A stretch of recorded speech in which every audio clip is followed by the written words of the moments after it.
Opening scene में हमें यह दिखाया जाता है कि याकामोस के क्रू मेंबर्स अपनी फैमिली को मिस कर रहे होते हैं क्योंकि उन्हें पता था कि अब उनमें से कोई भी जिंदा नहीं बचा है। उधर वारिस चीफ इंजीनियर के कमरे में ताक झांक करते रहता है और अजीबोगरीब हरकतें करते रहता है। तभी उसे एक वाइट गाउन में लेडी दिखाई देती है। शायद वो अपनी माँ को इमेजिन कर रहा था, इसलिए वो उसे माँ कहकर पुकारता है। योंजा अरमान और उसके साथियों को सबमरीन के बारे में जानकारी देती हैं।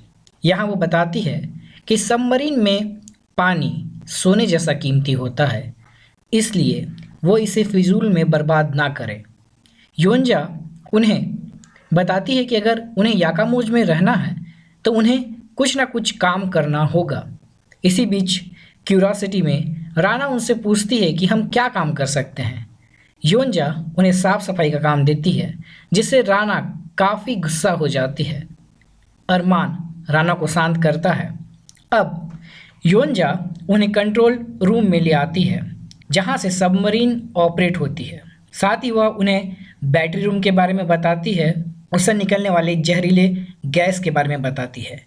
आखिरकार वो उन्हें टॉर्पीडो रूम में ले जाती है, जहां पर सबमरीन के टॉर्पीडोज रखे जाते हैं और वह अरमान, जिम और फिलिक्स को वहीं रहने के लिए कहती है। साथ ही साथ वो राना और डेफनी को चीफ इंजीनियर का कमरा रहने के लिए दे देती है, जिनकी हाल फिलहाल में ही मौत हो चुकी रहती है।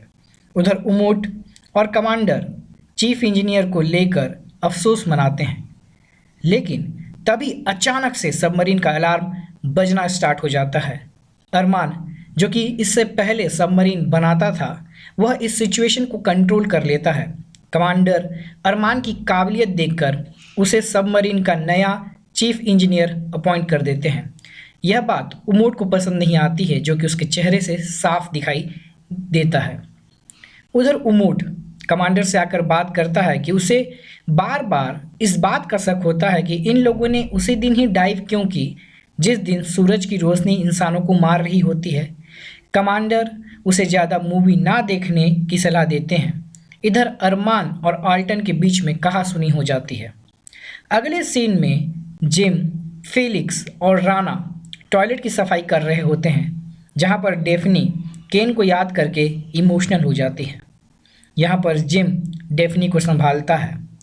तभी वहाँ पर ऑल्टन आ जाता है। ऑल्टन, जो कि अपने साथियों को खोने के चलते बहुत गुस्से में था, वह जिम का गला दबाने लगता है, जिससे डेफनी गुस्से में आ जाती है और यह बात डेफनी अरमान को बताती है।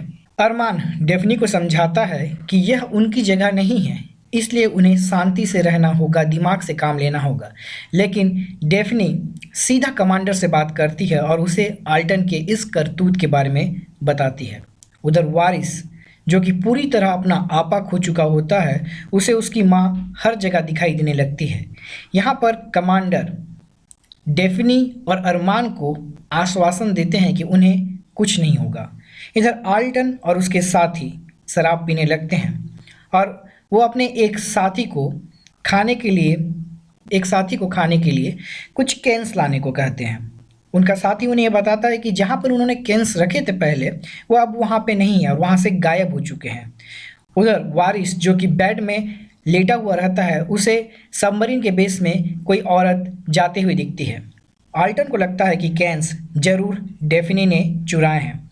आल्टन डेफनी पर चोरी का इल्ज़ाम लगाता है। तभी योंजा वहाँ आ जाती है और आल्टन वहाँ से चला जाता है। इधर आल्टन सबको ऑपरेशन रूम में इकट्ठा होने को कहता है। अब जब सब लोग ऑपरेशन रूम में जमा हो जाते हैं, आल्टन कमांडर को कैंस के चोरी होने की बात बताता है। वो डेफनी और उसके साथियों पर चोरी का इल्ज़ाम लगाता है। उधर जिम और डेफनी भी ऑपरेशन रूम में जाने लगते हैं। यहाँ पर डेफनी राना को अपने रूम में रहने और दरवाजे को तब तक ना खोलने के लिए कहती है जब तक वो खुद ना आए। अरमान यहाँ पर कमांडर को बताता है कि खाने पीने की सारी चीज़ें किचन के लॉकर में रखी रहती है, इसलिए वो लोग चाह कर भी उसे चुरा नहीं सकते। कमांडर आल्टन से पूछते कि उसने खाने के कैंस कहाँ रखे थे। आल्टन जवाब देता है कि उन्हें खाने के कुछ कैंस अपने क्वार्टर्स में रखे थे, जिससे कमांडर इस बात पर नाराज हो जाते हैं। इस बहस के बीच जैसे ही फेलिक्स टॉर्पीडो रूम से बाहर आने लगता है, तभी वहां पर वारिस एक हैंड ग्रेनेड के साथ टॉर्पीडो रूम में घुस जाता है। फेलिक्स सबको इस बात की इत्तला करता है और सभी लोग टॉर्पीडो रूम की ओर आगे बढ़ते हैं। कमांडर वारिस को बहुत समझाने की कोशिश करते हैं, लेकिन अब वो पूरी तरीके से पागल हो चुका था और अपने सनक में था। वो कुछ समझने को तैयार नहीं था। इसलिए कमांडर टॉर्पीडो रूम में खुद आ जाते हैं और जल्दी से टॉर्पीडो रूम के दरवाजे को बंद कर देते हैं। इधर वारिस कमांडर को आखिरी सलाम कहकर हैंड ग्रेनेड की पिन को खींच देता है और एक धमाके के साथ बम फूट जाता है, जिसमें कमांडर और वारिस दोनों मारे जाते हैं और सबमरीन में धीरे धीरे पानी भरने लगता है। और इसी के साथ यह एपिसोड खत्म हो जाता है।